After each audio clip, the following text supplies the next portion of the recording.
Mercredi 7 janvier 1998. Contre toute attente, la tempête se calme. Des centaines d'équipes d'Hydro-Québec s'activent à remplacer ou réparer les poteaux, fils électriques et pylônes endommagés. 300 000 abonnés sont rebranchés. Tout porte à croire que la situation sera maîtrisée rapidement. Business is business. La première chose que Julie a vue en se levant, c'est le balai des camions d'Hydro-Québec. Il était 9 heures du matin. Il y avait longtemps qu'elle ne s'était pas levée si tôt. Elle est allée dans le salon. Décidément, cet homme était extraordinaire. Tous les matins, il inventait un nouveau tableau. Boris, couché sur le ventre dans le divan, avait une main posée sur un grand carton qui recouvrait l'aquarium, qu'il avait collé à lui en rapprochant la table basse. Les deux chats, qui avaient dû céder la place, certainement contre leur gré, étaient assis sur la table, le museau frôlant la vitre. Remuant de la queue, à l'affût, ils suivaient les circonvolutions des 4 poissons. Pas de doute qu'à la moindre défaillance de Boris, il comptait bien revoir toute sa théorie mathématique en simplifiant ses calculs de 2 unités. Seul Brutus, fidèle parmi les fidèles, ronronnait sur le dos de Boris. Sur la pointe des pieds, Julie est allée dans la cuisine. Elle a branché sa petite radio. Pas fort, juste pour savoir si tout cela allait par miracle continuer. Contre toute attente, la tempête de verglas qui sévit depuis 2 jours semble se calmer. Des centaines d'équipes d'Hydro-Québec sont à pied d'œuvre pour rétablir l'électricité dans un maximum de foyers. On compte pouvoir en rebrancher près de 300 000 dans la journée. Elle a juste marmonné entre ses dents. C'est bien Hydro-Québec, ça. Quand tu les appelles, ils viennent en retard et quand tu les appelles pas, ils viennent plus tôt. Julie souhaitait du fond du cœur que tous les appartements du Québec retrouvent l'électricité et le confort. Sauf un. On ne lâche pas un emploi à 500 $ la soirée pour se retrouver, à nouveau le matin, avec la peur que quelqu'un s'en aille. À ce moment, Boris est entré dans la cuisine. Bon matin. Bon matin. Ça ne va pas? Oui, ça va. Non, ça ne va pas, je le vois. Quand ces poissons tournaient rond, Boris tournait rond. Dans la tristesse et la peur, elle l'avait trouvé beau. Dans la joie, elle le trouvait encore plus beau. Hier, il lui avait raconté son arrivée au Québec, sa courte carrière dans le hockey junior. Elle s'était révoltée qu'à son premier match inter-équipe, après 4 buts marqués, dont 3 en désavantage numérique, on les retranchait. Julie savait que Boris mentait. Des hockeyeurs, au sexe paradisio, elle en avait vu des dizaines de trios. Il paraît que ça détend, après une rencontre, d'aller aux danseuses, surtout quand on joue dans la LNH. Elle avait vite vu que Boris n'avait pas le gabarit, ni le regard de faucon des grands champions. J'ai pensé à quelque chose, ce matin. Oui, Boris. Ici, on a de l'électricité, c'est bien. Mais ça peut s'arrêter à tout moment. Tout peut s'arrêter à tout moment, tu as tellement raison, Boris. Accrochez-vous à mon bras, s'il vous plaît. Pour certaines, la galanterie masculine n'est qu'une condescendance envers la gaine féminine. Julie aimait la galanterie parce qu'elle était tannée des claques sur les fesses, et surtout, il y avait beaucoup de glace et ça glissait vraiment trop. Depuis qu'il avait quitté la maison, elle ne lâchait pas le bras de son cavalier. Ce qui l'a étonnée, c'est le regard des hommes. Dans leurs yeux, elle ne lisait pas. Je me la ferais bien, celle-là. Mais quelle chance il a, ce gars. En marchant, elle a repensé encore à la soirée de la veille, un beau petit repas ordinaire, comme le font les vrais couples. Elle avait cuisiné, il avait fait la vaisselle et n'avait pas parlé que de hockey. J'ai quitté la Russie parce que je n'avais pas d'avenir. Au temps du communisme, les chercheurs faisaient partie de l'élite du pays. On leur offrait de beaux logements, de bons salaires, de bonnes conditions de travail. Mais à l'éclatement de l'URSS, tous ces privilèges ont disparu. Je ne devrais pas vous le dire et garder ça pour vous, mais tout n'était pas si mauvais dans le communisme. Julie avait promis de ne le révéler à personne. Mais elle n'avait pas dit que, de son côté, la chute du mur et l'éclatement de l'Empire soviétique, ça l'arrangeait bien. Elle était, bien entendu, très contente que des millions de personnes aient pu découvrir la démocratie. Mais à ses yeux, le plus important était que l'œuvre de Gorbatchev, en s'ouvrant à la perestroïka, avait permis à Boris de quitter le pays et d'aménager en face de chez elle. Boris avait ensuite évoqué le rationnement, pain quotidien des Russes moyens de l'avant 1990 qui n'avaient que les magasins d'État, où la pénurie régnait, pour s'approvisionner. C'était affreux, inhumain. Comme chez Canada Dépôt. De voir Boris si triste, à replonger dans le pire du quotidien communiste, a convaincu Julie de propos, sert à son Russe de l'accompagner à l'endroit même où il avait piteusement battu retraite. Accrochée au bras de Boris comme une moule à son rocher, Julie avait sa petite idée. Elle se savait capable d'argumenter, mieux que quiconque, sur le droit des personnes, ayant profité si souvent de leur travers. Pouvez-vous me faire voir où c'est écrit que je ne peux prendre que 2 bouteilles de gaz? C'est pas écrit, mademoiselle. C'est une consigne du directeur. Je veux parler au directeur. C'est pas la peine, il va vous dire la même chose que moi. Je veux parler au directeur. Faut penser aux autres? Bon Ben, puisque c'est comme ça. Julie, sous les yeux stupéfaits de Boris, a commencé à vider l'étalage de bouteilles de gaz. Le chef de rayon n'a pas eu le choix. Il a saisi son talkie-walkie et tout le magasin a été au courant. Une urgence au rayon camping. On demande le directeur. Boris, inquiet, s'est frotté la nuque et s'est tourné vers Julie, qui continuait de remplir le chariot. Avec 10 bouteilles, on devrait pouvoir faire la nuit. Tu vas pas mettre toi aussi, t'es plus en Russie. Qu'est-ce qu'il y a encore? Quand Boris s'est retourné, il s'est retrouvé nez à nez avec le directeur. Celui-ci a regardé autour de lui, déçu du peu d'assistance. En fait, il n'y avait pas d'assistance. Encore vous. Je pensais vous avoir expliqué comment ça se passait chez nous. Alors, vous prenez 2 bouteilles de gaz, vous passez à la caisse, n'oubliez pas vos dollars Canada Dépôt et vous ne revenez que demain. Julie a choisi ce moment pour se retourner. C'est toi, le directeur du magasin? Bambi. Là, le directeur a regardé à droite et à gauche, soulagé du peu d'assistance. Julie a fixé un instant les bouteilles de gaz, elle en a saisi une avec laquelle elle a jonglé. Dis-moi, Freddy, ta femme travaille avec toi? Freddy a compris tout de suite. On peut être directeur d'un Canada Dépôt et aimer les belles filles. Cela n'est pas un crime, ça peut, au pire, être un péché. Mais si l'épouse est au courant, ce n'est pas un crime, c'est pire. Alors, ils vont comment, vos poissons? La caissière a tout de suite reconnu Boris, qu'elle a accueilli avec un grand sourire et un clin d'œil. Julie n'a pas aimé cette familiarité aquariophile. Le directeur regardait partout, apeuré.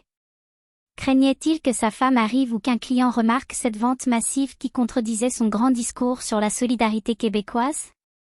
Boris, comme un enfant, admirait les bouteilles de gaz s'empilant dans ses sacs. La caissière jubilait. 2 plus 2, plus 2, plus 2, plus 2, plus 2. C'est bon, là, on a compris. Dans ces moments de débâcle, un directeur n'est jamais bien fin, il va s'en prendre à plus faible. On se dépêche. C'est que ça court pas les rues, les bons emplois, en ce moment. La caissière s'est tue, a baissé la tête et terminé son décompte en silence. Mais elle a parlé bien fort ensuite. Ça fait 28 bouteilles à 1,99 $. 64,9 $ au total. Vous payez comment? Avec tout ce qu'on prend, vous ne nous faites pas une remise? On va peut-être pas exagérer, le Russe. Freddy. Il s'appelle Boris et j'aimerais bien que tu lui fasses une belle remise. Le directeur s'est approché de Julie. Il ne voulait vraiment pas que quelqu'un puisse entendre. Bambi, tu vas te calmer, là. Au fait, tu ne m'as pas répondu si ta femme travaillait ici? Je ne t'aurais jamais cru capable de faire une chose de même. Freddy, je vais te faire une confidence. Moi non plus. Le directeur a reculé, surpris. Il s'est tourné vers la caissière. 10%. Je parlais d'une belle remise, chérie. 20. La caissière, tout en tapant sur les touches de sa caisse, s'est mise à siffler, comme si tout était normal. 51,27 $. Boris, radieux, a payé. Le directeur, à la vue des billets, moue gourmande, s'est rapproché à nouveau de Julie. Moi aussi je veux ma petite remise, ce soir. Trop tard, j'ai arrêté. Jusqu'alors, la crise du verglas avait été une providence venue du ciel. Les meilleures ventes en 2 jours, mieux que le Boxing Day. Petite cerise sur le Sunday, il pouvait en toute impunité mentir à sa femme en prétextant de longues nuits à remplir les étalages et ainsi se détendre au sexe paradisio. Freddy s'est tourné vers son personnel. Il a vu la caissière chuchoter à une autre caissière, qui elle-même est allée chuchoter à l'oreille d'une autre. Toutes se tournaient vers lui par intermittence. Il a pris sa grosse voix de directeur. Vous allez me regarder de même jusqu'au solde du printemps? Il y a des clients à servir, là. Le naturel d'un directeur de magasin finit toujours par reprendre le dessus. Après avoir défié du regard le staff des caissières, dont toutes ne parvenaient pas à s'arrêter de rire, Freddy est passé devant. Le rayon vide de bouteilles de gaz. Satisfait, il s'est frotté les mains. Aujourd'hui, le verglas ne tombait plus. Il avait un stock monstrueux de bouteilles de gaz à vendre. 28 d'un coup, ça vide pas mal l'arrière du magasin. Et ce soir, au sexe paradisio, il trouverait bien à remplacer Bambi. À bien y regarder, Cassandra aussi avait de gros seins. Business is business. Je n'étais plus rien. Ça doit être un Christ de beau divan. Je n'aurais jamais dû parler à Alex de la feuille de calcul de ma mère. D'habitude, il n'avait rien à dire sur la vie privée des autres. J'aimais ça. C'était ma seule raison de lui raconter. Je n'attendais rien de lui. Comment tu veux que ça se passe autrement? C'est l'évidence dans le ton qui m'a fait mal. Quand on se sépare, faut bien partager ce qu'on a? Je ne lui avais peut-être pas bien expliqué la sensation d'être comparé à un divan. Ma première pensée a été de me venger. J'ai regardé Alex, mais je l'ai juste dit dans ma tête, il frappe beaucoup trop fort. Ta mère est partie avec rien et ton père est resté avec pas grand-chose. Et le pas grand-chose, c'est toi. Il a vu que je le regardais méchamment, mais il a souri comme s'il comprenait que je puisse être en colère. On aurait dit un curé dans un film. J'ai regardé la rue. Le petit arbre était maintenant complètement plié en deux sous le poids de la glace. Sa cime touchait le sol. Il n'avait rien pu faire pour se défendre, comme moi. J'avais eu finalement raison de demander au ciel d'arrêter. Pauvre petit arbre. Se relèverait-il ou resterait-il toujours cassé en deux pour la vie? C'était trop triste, il fallait parler d'autre chose. Ça se passe comment chez les 2 frères? Ben là, ton père, il s'est bien trompé. Même sur une simple enquête de voisinage, ses conclusions étaient fausses. Je ne voulais pas penser du mal de lui. Ça me permettait juste de me convaincre que les choses étaient ce qu'elles étaient, et que je devais cesser de croire que je pouvais les changer. C'est un couple homosexuel. Des fifs? Il m'a regardé comme seuls savent le faire les professeurs de morale. Un couple homosexuel, je t'ai dit. C'est pareil. Non, c'est pas pareil. Depuis quand c'est pas pareil? Depuis que mon père me l'a dit. Il a souri, heureux. Il était fier de pouvoir me dire que son père lui avait enfin appris quelque chose. Il aime beaucoup Simon. Je crois que ça lui prenait ça, d'avoir un ami. Tu peux tout lui dire? Il m'a regardé, comme pour s'excuser. Mais en retour, lui aussi peut tout te dire. J'ai compris qu'il me reparlait du divan. Ce matin, mon père n'était plus le même. Il s'est levé de bonne humeur. Alex était calme et serein. Alors, ça m'a mis de bonne humeur. Il m'a regardé avec une douceur dont je ne le pensais pas capable. Il a levé les yeux au ciel comme pour le remercier. Puis, d'un coup, il a ressemblé à nouveau à un enfant. Pourquoi le verglas il tombe plus? Je sais pas. Alex savait que je mentais. Il m'avait vu à l'œuvre avec la directrice pédagogique. T'as perdu tes pouvoirs magiques? C'est pas des pouvoirs magiques. Alors pourquoi le verglas il tombe plus? Un camion d'Hydro-Québec est sorti de la ruelle. À l'intérieur, les 3 hommes avaient l'air satisfaits de la tâche accomplie. Trop satisfaits pour Alex. Mais qu'est-ce que t'as fait? Il s'est vite retourné. L'ampoule de l'escalier de son duplex était allumée. L'électricité était revenue dans son bloc. Pourquoi t'as fait ça? C'est pas moi. Je sais que c'est toi. En quelques secondes, il était redevenu le Alex d'avant. Il avait toujours cette intonation avant de frapper. Alors j'ai regardé ailleurs, vaincu. Je lui ai demandé d'arrêter. Mais pourquoi? Il a rien fait pour moi. Tu t'es jamais demandé s'il ne faisait pas quelque chose pour les autres? J'aurais pu lui parler de tous ces gens privés d'électricité. Mais la vérité, c'est que c'était pour moi seul que j'avais provoqué cette tempête de verglas. En me serrant le col de sa main si forte, Alex faisait la même chose, il ne pensait qu'à lui. Tu vas me faire retomber ce Christ de verglas. T'as compris, le nain? Alex m'a repoussé. Il s'est levé et a ouvert la porte donnant sur l'escalier de son entrée. Il a éteint la lumière. Il m'a regardé pour s'assurer que j'avais bien compris le message. Dans ses yeux, je pouvais lire la liste des risques que j'encourais. Il a traversé la rue et il a frappé chez le couple homosexuel. Entre, mon bon Alex. Déjà fini, la petite sortie? Oui. Regarde comme Pipo est content de te voir. Alex est entré. La porte s'est refermée. Pourquoi le verglas changeait la vie des autres, mais pas la mienne? Je n'ai pas eu le temps de réfléchir que la porte s'est rouverte. J'ai espéré qu'il revienne me dire pardon. Pipo est sorti d'un bond. Alex, laisse en main, m'a regardé, très dur, puis il a contemplé Pipo entamer un gros pipi. Assis, Pipo. Pipo, pipi fini, s'est exécuté. Alex a fait tournoyer sa main au-dessus du petit chien. Roulade. Pipo s'est mis à se rouler dans la glace. Alex a claqué des doigts et il m'a regardé avec son petit sourire cruel. Rampé. Pipo a pris l'ordre pour lui, mais j'ai bien compris que ce n'est qu'à moi qu'Alex s'adressait. Je n'avais qu'un seul vrai ami dans la vie, je ne voulais pas le perdre.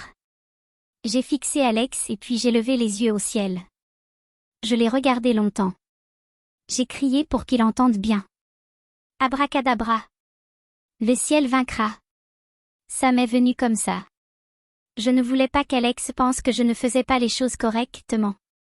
Il a eu un petit sourire satisfait, puis il s'est penché vers Pipo qui n'arrêtait plus de ramper.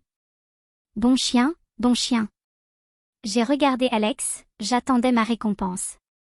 Il a juste baissé la tête. Il n'était pas fier. Personne n'était fier de me faire du mal, mais tout le monde m'en faisait.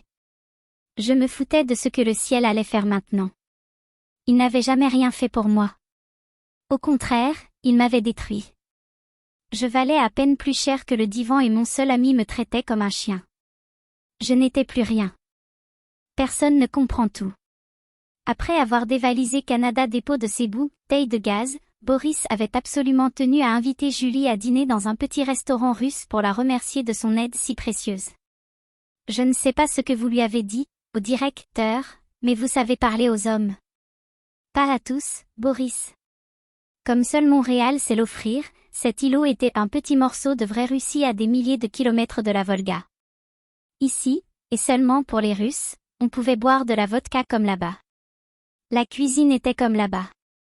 Et, comme là-bas, on faisait du marché noir. Si les Russes arrivent à quitter la Russie ne quitte jamais le Russe.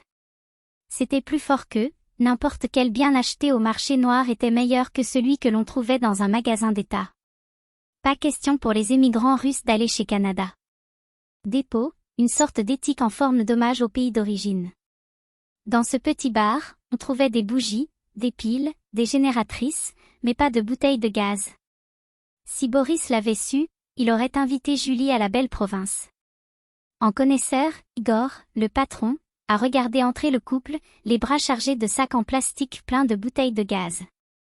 Rapidement, il les a entraînés dans la cuisine.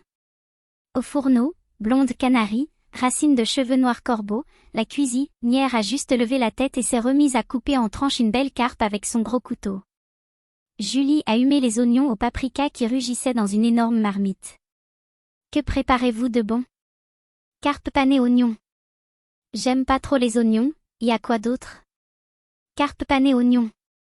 On ne discute pas avec une cuisinière russe, surtout quand elle vous lance de gros yeux noirs. Julie s'est retournée vers Igor et Boris. Même sans prendre la langue, elle a deviné que la fraternité russe venait de s'évanouir sur l'autel de la cupidité.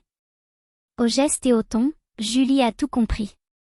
Igor voulait acheter les bouteilles de gaz. Il avait en main 2 billets de $20 qu'il tendait à Boris. Daï. Niais. Niais. Sourire en coin, Igor a sorti un billet de $10 lorsqu'il a joint aux 2 billets de 20. Au geste de Boris, à la passion qui transpirait de ses yeux, Julie a compris qu'il évoquait sa théorie topologique. Igor a attrapé Boris par le cou. Tu veux que tes 4 poissons accompagnent la carpe d'Olga dans la casserole? Olga a serré le manche de son couteau et a fixé Julie avec calme. Le genre de calme qui convainc que le passage à l'acte ne sera qu'une pure formalité. Savamment secoué, Boris n'a eu d'autre choix que de capituler. Quand Igor s'est emparé sans délicatesse des sacs de Boris, ne lui laissant que 2 bouteilles de gaz, pas une de plus, pas une de moins qu'à Canada Dépôt, Olga a montré qui commandait dans cette cuisine. Tu ne vas pas laisser mourir ces poissons. Penaud, Igor a remis un sac avec 8 bouteilles de gaz à Boris qui a dû tout de même rendre $10. La théorie mathématique de Boris plaisait définitivement aux femmes.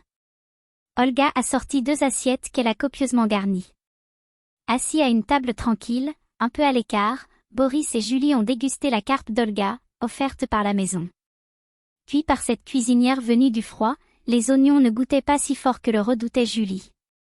Décidément, avec Boris, tout était bon et elle ne s'ennuyait jamais.